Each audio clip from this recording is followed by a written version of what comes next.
What's up, you guys? If it looks like all these videos look the same and I'm dressed the same and the place is the same, it's because it is. It's the same. And I'm just very comfortable in this outfit, so I've been wearing it every day. And it gets kind of chilly here in this town that we're in, so forgive me if I just really like this outfit. But anyway, the title of this video is how to get rid of Jewish guilt. And actually, it's not just Jewish guilt. It's Catholic guilt, Italian guilt, Mormon guilt, probably. Like, I don't know, there's all kinds of guilts that people talk about from their cultures, whatever culture is making you feel guilty. Persian guilt, oh man, yeah, Persians, guilt trippers. You know, I've heard people use it for their state, Minnesotan guilt, or I don't know, Pennsylvania guilt, whatever your background is.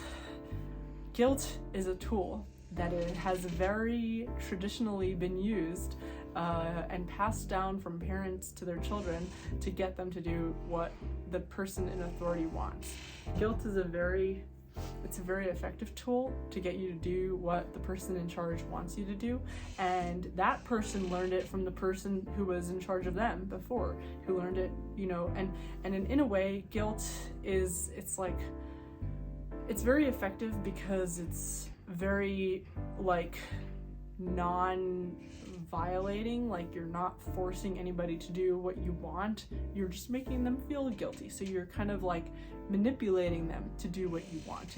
It's a lot more free and humane than forcing someone to do what you want. So, you know, like, people will use it as a bad thing, but it's like, okay, if the alternative was forcing someone to do something, then guilting them into doing something is a lot more human, you know, it's a lot more civil. But it's still not a good tactic, because when we do things from guilt, it means that, and when we do things from guilt and not because we believe those things are good, we end up, in a way, being coerced into living a life that we don't want just because we feel guilty. And you don't want to live a kind of life that you don't want, right? So how to get rid of guilt when it's not helpful. You know, guilt can be a good thing if it actually aligns with your values and it's like your own values making you feel guilty. Like, let's say you I don't know, like you robbed a convenience store because you felt like it, and then later you felt guilty about it, like, oh no, okay, that goes in line with your values. Or you felt guilty because you treated someone very nasty and you called them a bunch of names, and then later you felt guilty, you're like, oh, they didn't really deserve that, I was, you know, PMSing, or I was just having a bad day and I took it all out on them.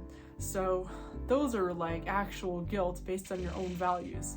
Don't be unnecessarily mean to people. Don't be like calling people names. Don't be robbing a convenience store, you know. But a lot of the times guilt is not on things that we value, and in fact are things that we don't care about at all, but we just feel guilty because our mind is like conditioned to feel guilty about it. Guilt can be a really bad thing when it's not something that goes in line with your values.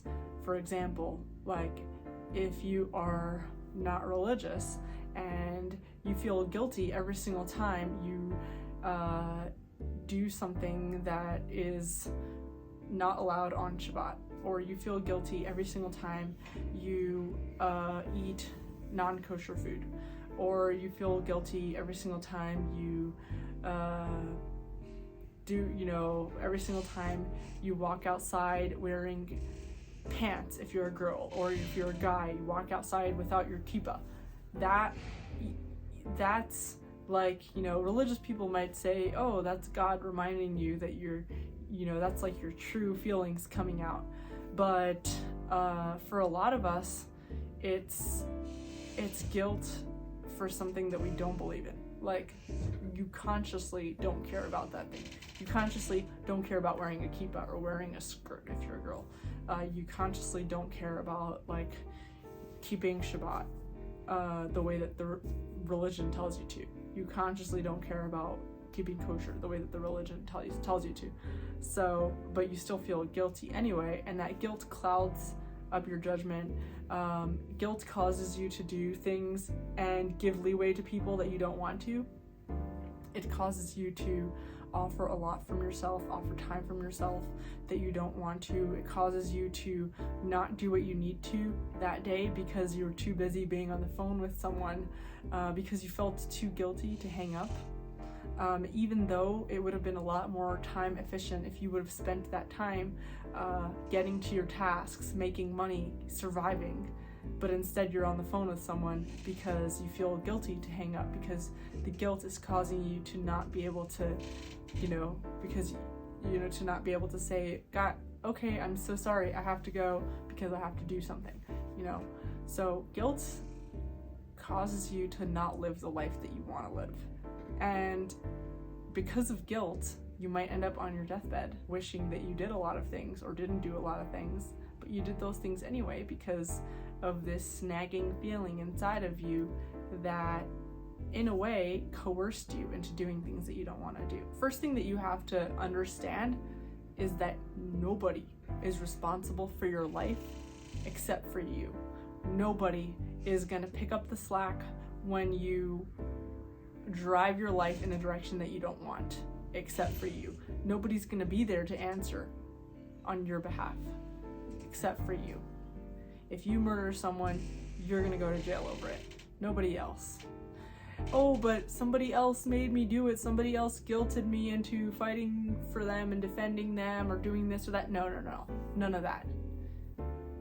You could say all you want. You can blame your life, your responsibilities, your problems on other people all you want, but until you start taking control of your life, none of that is going to change. The most important thing to realize before you can get rid of any of these chains of guilt is to understand and accept that you are completely responsible for your life. You're completely responsible for anything that happens to you, including the things that aren't your fault. Once you accept and understand that things can happen to you that aren't your fault, but are still your responsibility. They're your responsibility because they're things that are happening to you. Until you start taking control of your life and saying, okay, these things are happening to me, but they're still my responsibility. Just because this person said this person made me feel like this, that person made me guilty about this, whatever, it doesn't change the fact that I'm in charge of my own destiny.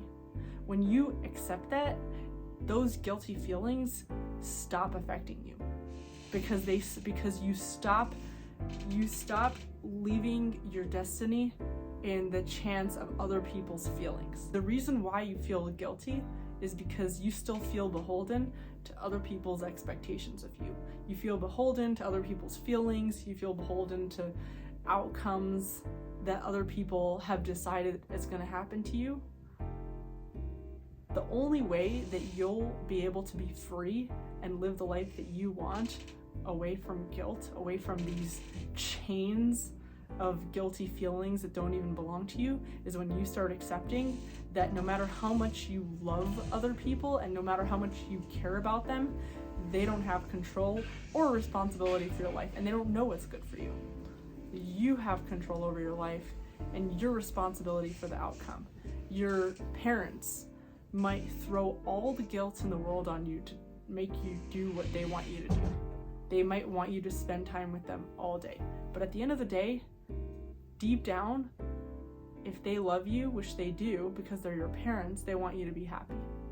The only way for you to be happy is to do what you know is good for you. You know more than anyone else what is going to save you. Because you're in your body, you're in your environment, you're adapting to these new things in the world. You're the only person that knows how to protect you into the future. And if that means that you need to spend some time with yourself, do things for yourself, take care of yourself, do things the way that you want to do them, whatever you need to do to make yourself okay, that's what they want too. They want you to be okay. And accepting that no matter what happens, nobody else is going to make you feel good before you do. Nobody else knows what is good for you before you do.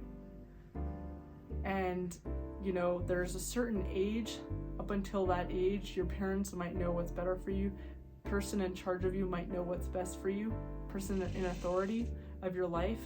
But after that age, if you haven't gotten there, you're old enough, you're adult enough, and you're an individual enough to be able to say, okay, let's regroup. I know what's good. And nobody's guilt matters but my own, the guilt that I put on myself, my own values. And so that's really just a big part of growing up, is getting rid of that guilt.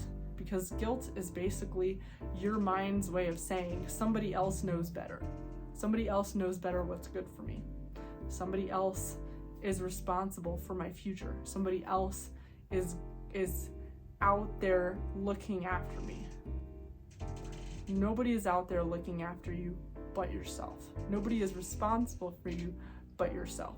You could believe in God and still feel this way. You can believe in God and still believe in your own power as an individual.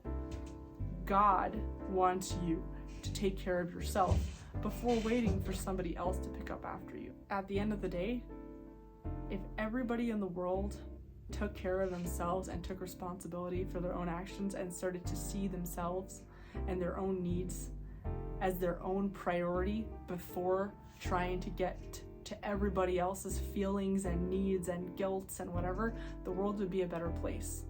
If everybody in the world took their lives into their own hands, there would be fewer drug addicts in the world. There would be fewer poor people in the world. People's children would be taken care of better because parents would have built for themselves before having kids. They would have taken care of themselves. They would have given birth to happier children.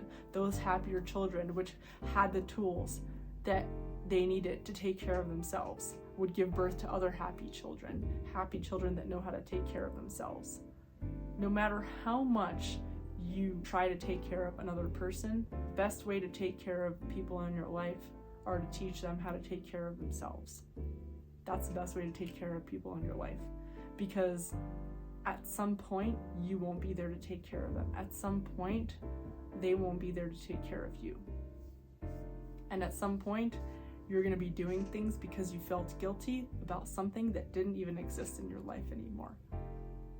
So anyway, I hope that was in some way insightful and helped everybody, not just those with Jewish guilt. But anyway, it was great talking to you guys, and see you later. Yeah. That is so cute. Kat is cheering up Andrew after his tooth operation. It really hurts.